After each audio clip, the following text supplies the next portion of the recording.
What about Just polio? stop. So let me ask you a question, Mr. Joe Rogan, Mr. Scientist. Are you saying that we shouldn't Don't do that. Don't call me Mr. Scientist. I'll start mocking you, and it's so much easier to mock you. So are we not? In this episode, Joe's got a bunch of guests on the couch. They're hanging out watching fights and talking about everything under the sun.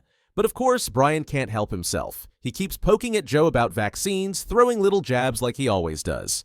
And eventually, Joe just snaps. He finally loses it, and honestly, it's great to watch Joe put him in his place.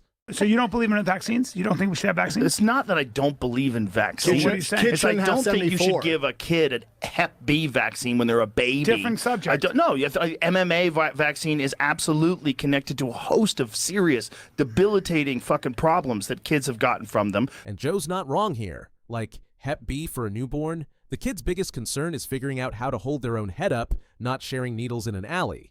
Bryan acts like questioning the timing of a vaccine means Joe's trying to bring back smallpox. Joe isn't saying no vaccines ever. He's saying, hey, maybe don't hit babies with shots they'll never need at that stage. That's not crazy, that's just thinking. There's a lot of problems because they don't test vaccines in a double-blind, placebo-controlled setting. They test them against other vaccines. You know that, right? Yes, I do. Excuse me, let me just say something. Yes, you're right. You can make the argument for Hep B. Here's why. Because the chances of a child coming in contact with the kind of activity that causes Hep B is different. So now Sexually transmitted disease and needles. So now you say this. That chance is zero. The chance for vaccine injury with the Hep B is not zero, is non-zero. Okay, so I understand that math. Okay, what I'm trying to say to you is that there are certain diseases. Pick up a history book. Smallpox, diphtheria, mumps. Have you ever looked at tetanus, polio, paralytic diseases? Have you ever polio? Please stop. Yes. No, I won't. I won't. I know you think it's just. I've heard Susan Humphreys. This is a long conversation that we're not going to have on this podcast because I'm going to get angry because I've researched this for years. Right. Let's just. But you're not a scientist. I don't have to be a scientist to know that. Yes, you do. No, Bryan, shut the fuck up. I don't have to be a scientist to read research to understand that they were spraying DDT all over the fucking country when everybody was getting polio.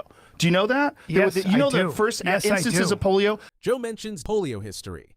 This part's wild because Joe's actually right about the DDT stuff. Back then, they were literally spraying pesticides everywhere, like it was Febreze. Horses, cows, kids running around in the yard, all getting blasted. And then polio spikes. But Bryan, of course, doesn't want to hear it. Dude's like, nope, history book says vaccines saved the day, case closed. This is where Joe starts really losing patience. And honestly, you get why. It's not just. I'm not going to do this with you, but Bryan. it's not just about. I brought up vaccines. It's not just about. Hold on. Joe. No, Bryan, I don't want to do this with you. But it's not just about. We're in the middle of a fight companion. It's annoying. All right, but it's like. Yeah. And being anti-vax. No one's anti-vax, It's not anti-vax. Questioning why there's so many, though. My kids are all vaccinated. And they're vaccinated, but they went on a delayed schedule. They delayed schedule. So did mine. So did mine. You're not? Yeah, you're not. No. Yeah, good for you. I don't think you need to. No, they're healthy as fuck. Yeah. Between the two of them, they have 12 touchdowns this week. 2 home runs. I think the problem is that the pharmaceutical drug companies have an exemption because of what they did in the 1980s with Reagan, where they allowed them to never worry about being sued. And that's when they ramped up the fucking schedule. Joe hits on the part nobody wants to admit. Big Pharma doesn't care about you. They care about stock prices. The 1980s lawsuit immunity deal? Yeah, that really happened. That's why the vaccine schedule exploded. It's not about health, it's about profits. And Joe's fired up because he knows once you say that out loud, people scream conspiracy theory.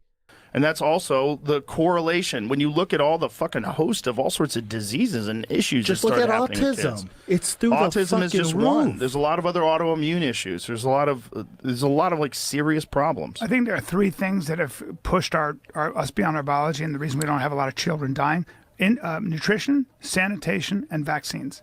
Classic Bryan here. He starts listing nutrition, sanitation, vaccines like he just discovered chapter 1 of a history textbook. The problem is, Joe's been on this for years. He's read the studies, talked to actual doctors, and dug into the history. And he's right.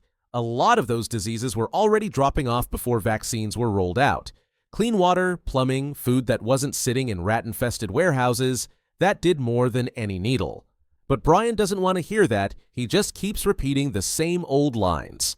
And I think anybody who says otherwise is, I think it's crazy. But you can't say all vaccines be. I didn't say all vaccines. But I but get he's very, not saying I get all very vaccines. worried when but people he's not start saying all saying vaccines. It sounds like he is. Brian, you don't know what the fuck I'm saying. Tension breaks with Brendan's touchdowns joke, You don't. Well, I know because you don't want to talk about it. Brian, I don't want to talk about it in the middle of a podcast because it'll completely derail the podcast. And I'll start showing you statistics. If you look at when people stop getting all of these diseases and then when the introduction of vaccines happen, it's at the end, after the disease has already gone through the population. Most of those diseases were eradicated by sanitation and nutrition. Yes, There was a that's correct. huge problem in this country. People were living in fucking squalor. I agree. But there's still pathogens that are very dangerous. Sure there are. So- Brian. so- the problem is that these pharmaceutical drug companies are fucking insanely, entirely corrupt. and Joe's frustration? Totally justified. The man's pointing out real corruption. Big Pharma gets lawsuit immunity, the FDA shuffles people in and out like it's a corporate internship program, and the vaccine schedule keeps ramping up every year. It's not about public health, it's about cash flow. That's not a conspiracy, that's just the business model. And it's not about public health. None of it is about looking out for you. All of it is about making money. That's the problem. Who wants to do some smelling salts? Okai's good. This guy's good. Okai. Who wants to do some smelling salts? Chuck one over here, Jamie. We got some? There we go. Where's Okai from? And then, perfect timing, Brendan tries to lighten the mood. You know things are off the rails when Brendan Schaub is suddenly the voice of reason.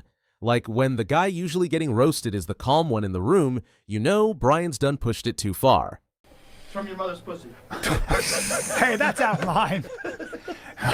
Hey, that burn is too far. This is the best part. Joe actually had to get up and walk away. You don't see that often.